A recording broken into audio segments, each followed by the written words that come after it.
You're listening to a special episode of Behind the Rhymes, The Mountain We All Climb, with me, Maya. And me, Andrew.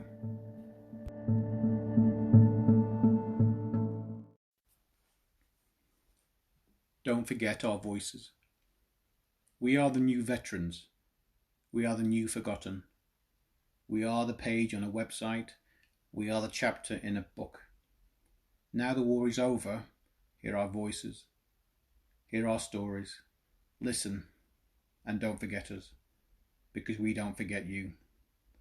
All of you here now, and all of those sadly not. We see all your faces. Some find it painful to remember, but honour us and remember anyway. Hi, Andrew. This is a very nice poem. Where does it come from? What is the inspiration? Well, a lot's happened since our last podcast. We haven't recorded a podcast for quite a few months now. And this came about because I was inspired to ask other people who worked in healthcare to show me their poems with the intention of putting it into an anthology book. And this was going to be the forward poem for that book. Did you ask them, or were they inspired to read their poetry to you after the book, after the applause came out in March 2022? Yes, yeah. So it happened in a couple of different ways. So obviously some of the colleagues in my department had similar experiences. A lot of them were redeployed to ITU. So they bought my book, and then through some conversations with them, I try to encourage them to write, and that anybody can write, and it's a good way to process emotions. And it turned out that a few people had got emotions or from those experiences which they hadn't share with anybody, basically, let alone write poetry down. And then one of them came about through an article which I was interviewed for. Okay, you have to slow down. Let's take you back to March 2022. So your book was coming out. I suspect you were delighted. How did you feel? It was like 2 years in the making, and I don't know, I was quite surprised when it came out, because I talked myself into the fact that it may never come out, and then it came out. And how did it feel to see your own creation in your hands? That's the fulfillment of a lifelong ambition. I'm not saying I always wanted to write a poetry book, but really a lifelong ambition was in my hands, really. So you've mentioned something interesting, what started coming out of that book. Did you have any expectations before it came out? Were you envisaging, fame, money? No fame, no money. But did you expect that? No, not in the slightest. Okay, so you're not disappointed with the results. So we're now well into sort of going towards the end of 2022. So yes. At least 6 months since the book came out. Yes, and we'll find out shortly exactly how much this book has made money-wise. But I didn't go into it for money, and I certainly didn't go into it for fame. I'm an introvert naturally, so I don't look for the limelight. But it hasn't delivered on those two fronts, although we'll talk about what's happened in the past few months. But it has some unexpected things have happened. Can you tell me about those? Well, I mean, we've just talked about sort of the poem. So working with people for a year or two, and then all of a sudden they find out you write poetry, and you're encouraging them, and then they surprise themselves and you as well by developing and showing you a poem that I will read later on. And it's I don't know, I was surprised. It's a totally unintended effect. You also performed in front of audiences live, which I believe is something you haven't done before. No, again, I'm an introvert, so I don't look to perform in front of people. And how did you feel when you did? At the time, it was fine, but I was quite anxious leading up to that event. And post the event?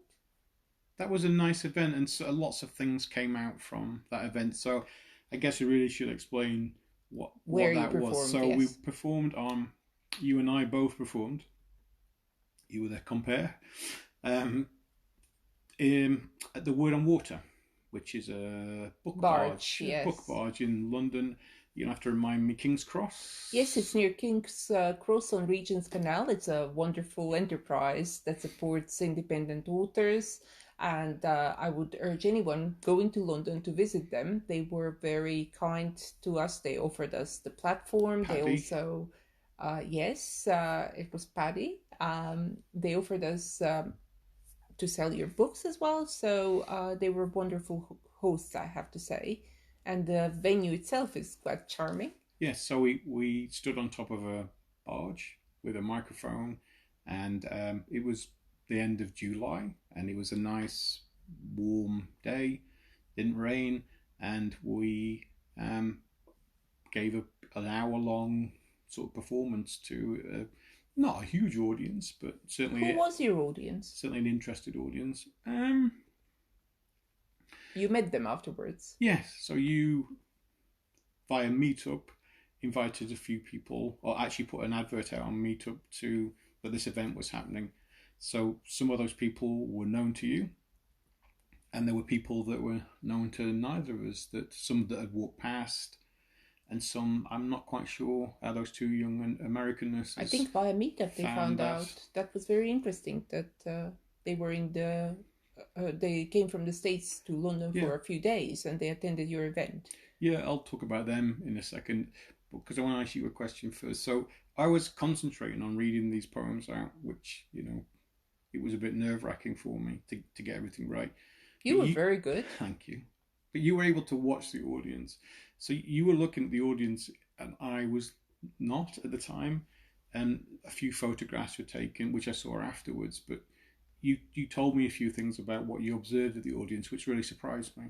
Yes, from my perspective, because after I announced you, I left you with the microphone so you could deliver your poems. And what I was seeing was a roller coaster of emotions by people. So, like you mentioned, there were the two young nurses, and one of them was actually crying. Some people were listening to you very intensely. Some people were deep in thought, actually, after a poem would finish. And also, what surprised me most was the debate that opened up after you finished reading the poems, with people asking, why is there no more interest in your work? Why are newspapers not writing to you? They thought that we haven't actually contacted media, and we have. So the debate after the poetry was really thought provoking, I would say, something that I didn't expect. No, we planned to record that for a podcast, basically. Unfortunately, the audio quality wasn't great, and we got some feedback on the day, some microphone feedback, Yes, and so so we abandoned that idea. we weren't able to share that with you, because some of those events that happened, and we had those recorded basically, and you would have been able to hear them. Yes, it was interesting that, because people didn't know the journey that we'd had, and some of them were kind of, I guess, outraged at the situation. Um, that's stuff that really wasn't well reported. Mm. Whether it will come into focus again via this inquiry that's sort of scheduled to start. I mean, the preliminary started already. Maybe it will come back into focus again. Maybe you should send a copy of your poem Yeah, to the inquiry. I think that would be very good, just so they can have a first-hand experience. We talked about that, didn't we? And it's still on the cards, I think, as an idea. But you mentioned those two young American nurses, so that was really interesting, because I did a very small amount of signings afterwards. So people came up, and obviously I didn't really know anybody down there, and they spoke to me, and their story was very interesting. So they were both from New York, and I didn't ask their ages, but they didn't look very old. If they were in their early to mid-20s, I'd be surprised if they're any older than that. And the young lady that had been crying was talking to me, and she was saying she also worked in ICU. So her and her friend who was there worked on different floors of the same multi-story hospital in New York, and she'd worked on ITU. She transferred there only a few months, I think, before COVID happened, and you could see the look on her face. She really, what I was saying in the poetry, she really Lived that. understood it. Yeah, she understood exactly what I was talking about, and it was sad to see her so upset. Again, I did encourage her to write something, but as of yet, I've not had anything. But maybe time, maybe people need time to decompress from these events. You know. Did you ever expect to reach an international audience like that? No, not in the slightest. I'm aware this podcast has some international listeners, but no, I didn't. I didn't envisage that would happen. I certainly couldn't have predicted that would happen. We were there just to do our own sort of book promotion, very small scale book promotion. Yes, we wanted to make it accessible for people, as we always do, and people who listen to us on our podcast are very, very welcome to get in touch, suggest ideas, what they would like to hear more of. We have a whole series in preparation, which is connected to the coming of the second book, which we'll be talking about later. But one other thing that I'm quite curious about are these poems that you mentioned from other people, because I remember at the Word on Water you read some of them to the audience, just so you could share what your colleagues have produced during COVID. And also another interesting thing that happened was your interviews for the media. So people found out about your work via an interview you gave to Medscape, and also the interview for the website of your trust. Yes. So that obviously increased your visibility. Yes, I mean the listeners to our podcast, looking at some of the analytics, certainly increased at the end of May, just after that that interview came out with the hospital communications team. So, how did you feel about giving the interview? It's a weird experience. I'm not really used to giving interviews. You know, you and I have these chats, and we put them on a podcast, but it's a bit more of an intimate thing than the sort of telling things to strangers, really. But it's interesting. The article in Medscape, actually, somebody found me out on Facebook and sent me another poem, which she says that she doesn't have time or the energy to put it into a book, basically. So I have her poem, which is a very interesting aspect of being a nurse during COVID with children. But I'm going to save that one. That will come in a future book. I'm about to add that to the third book, which is in the final stages of being put together. You've become very prolific after the experience. So you're saying that you didn't get money and fame, no. Which you didn't expect, so fair enough. But as a result of this book, were you inspired to write more? Yes, I think I was encouraged to write more. The poems come when they want to come at the end of the day. But yeah, I have been certainly more encouraged. Would you like to now read some of your colleagues' poems? Because I found that very interesting, that you've inspired other people to share. Yes, I've got two poems to read out. They are not ones that I read out actually on the Word on Water. So they're one is from the same person, but it's a different poem. And one is from somebody that I didn't read from on the day. I tried to make it a little Are they people you work with? Yes. I tried to make it a bit more light-hearted on the day with their poems, because enough of my own poems deal with the darker side of things, so I tried to lighten things up. But I will read these two poems. So this one is called The Fear, and it's by Louise Ingram, who also never put pen to paper for poetry before. My fear is overwhelming. It consumes me to my core. The night is never ending, alone and insecure. Our patients are oblivious. It's just as well for sure. I pray to God Almighty to get us through the night. My feet are tired and aching, my eyes sore and red. The fear is overwhelming. the hope now filled with dread. There is no happy ending, just nights spent with the dead. That's quite a deep Yes. poem, and she was on ITU definitely the first time I was there. This one, I did read a poem from this lady, but not this one on the Word and Water. This one's called Never the Hero, and it's by Joe King. Never the hero, just a fool. The world was unpleasant, nasty and cruel. The events unfolding, no one would know what was happening or how it would go. Never the hero, I am just a nurse. The pandemic came, it was like a curse. A lonely place at work and home, all pulling together but never known. Never the hero, they clapped on the street, ignoring the rules they would go out to meet. Tired and exhausted, we tried to defeat. Long days in a strange place, all on our feet. Never the hero, so many died. All my hard work, and yet I still cried. What was it for? I cannot say. Patient after patient taken away. Never the hero, my life is destroyed. Never again, I'm redeployed. With a broken heart and PTSD, I hide feelings away so no one will see. Never the hero, and 2 years has gone. A head full of tragedy that still lingers on. How to rebuild life, I do not know. The best I can do is give it a go. Thank you so much for sharing this. This certainly, especially the second one, reminds me of 2020 and the early days of the pandemic.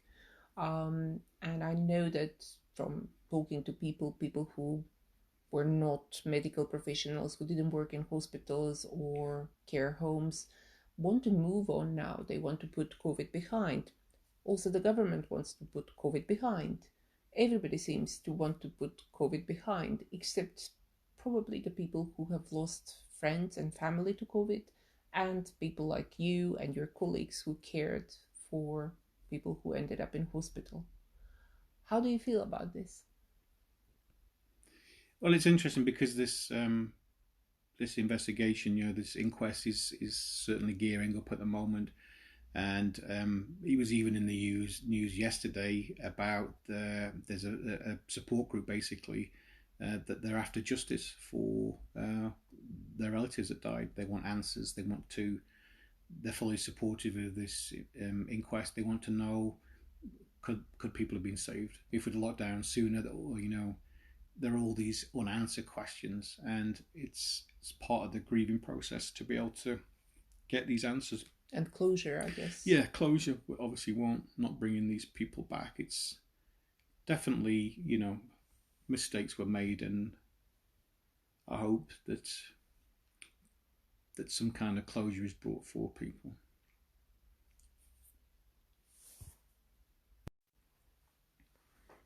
For you and for me, being involved in this podcast and the publication of the books, what was the effect of these two things on how you processed what happened during COVID, during the pandemic? Well, it definitely helped me process things, which is why I've tried to encourage others to process things, because it's a bit of it's like the elephant in the room. This thing exists, no one talks about it. I don't think there's anything good to come out of not sharing this stuff, really. And it should be done in probably a better, more organised way, but in my profession it tends to get done in smaller groups. And I've had some very in-depth and very sad conversations with colleagues post this book coming out about their experiences, and some things which I didn't know, which are similar to my experiences but also different as well, and the way it's affected people. And there are those that are quiet and don't say. There are those that write poems, and there are those yet to process this stuff, or they can't process this stuff. I certainly came across somebody that couldn't even read my book because they couldn't process their own feelings about it, and it was bringing back sort of things which they just tried to forget. So everybody deals with things differently. Personally, I can only think it's a good thing that this is sort of come out. For me, it's success. As regards money, people have made comments, you'll be able to leave work now, and oh, famous book writer. It's not the case. It's not why I did this at all. It's not. And in some ways, it's a bit of a shame that the wider media didn't pick up on this stuff, and some of the nursing journals or periodicals also didn't pick up on it. Because yes, that's a real shame. Yeah. It would have been good to share with the wider audience, because we only have a limited reach via the podcast and also via our circle of acquaintances and colleagues and friends, family. This experience, it made you sort of more prolific writer. You continued writing, and also the project that we have together brought us closer, I would say, during COVID, unlike some couples who probably, by spending too much time during COVID together, realized that they shouldn't be together. For us, it has had the opposite effect. No, we edited this book over WhatsApp. Yes, we were not in the same location. In That's right. different countries. So this was a good way. Even at that time, it was a good way for me to process things. I think you realise how difficult things were for me during our conversations, and some of the poems which I shared with you before I even were considered to be going in a book. So yes, it's been a unifying experience, and yes, prolific. I don't know. I think yes,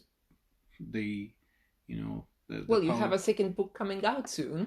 Yes, I haven't stopped writing. I have a second book coming out, and I have enough material for another 2 books at least.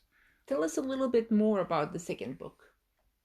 So that's tentatively due to come out very soon, although the world of publishing works in very strange ways, as I've learned in the past 2 years. So this book is called From the Mountain to the Waterfalls of Love and Relationships, and it's about good relationships and bad relationships.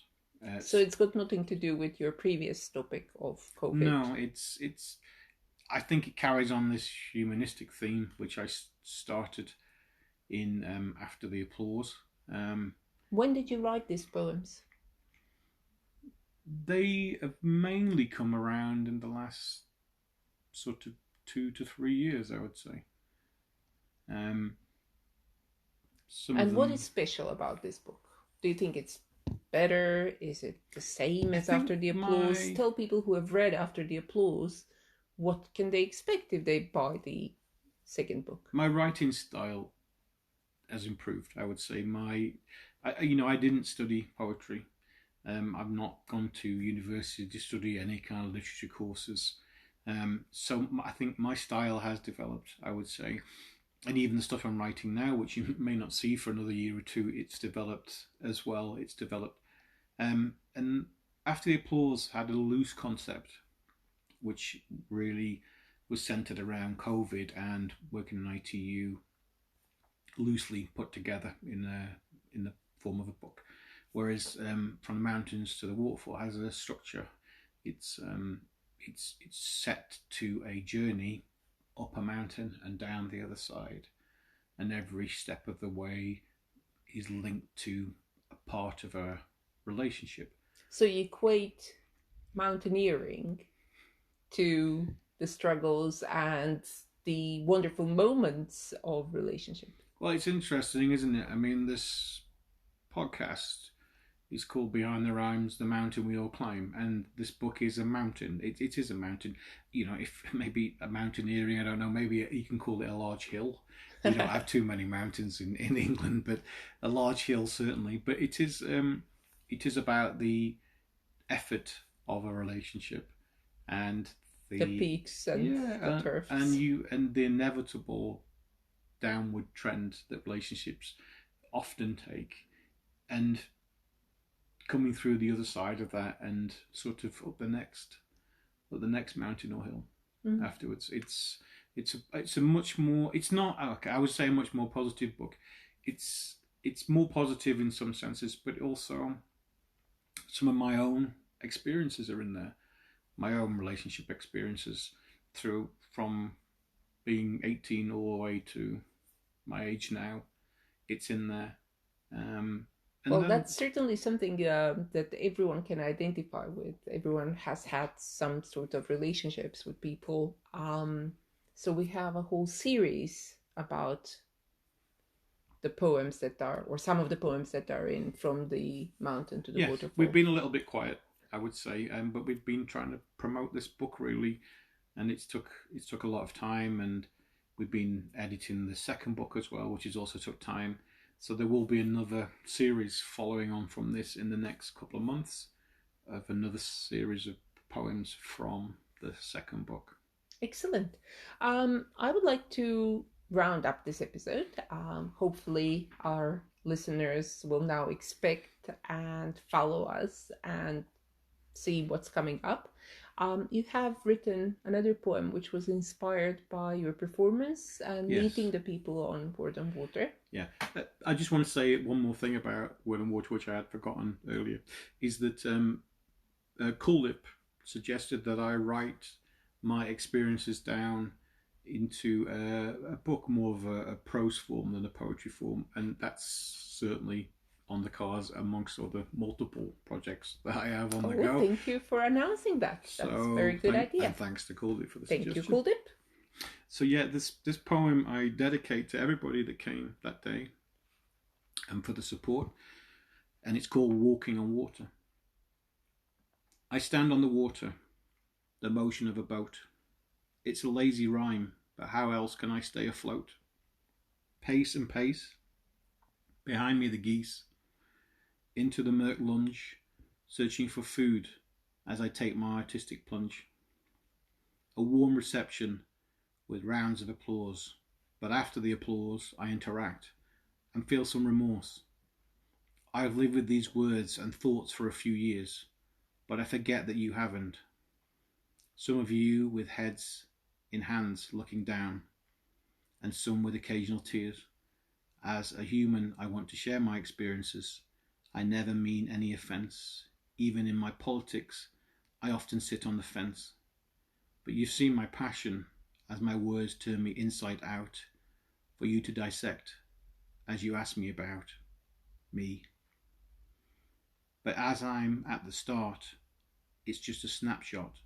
Please stick around. There's more yet to see.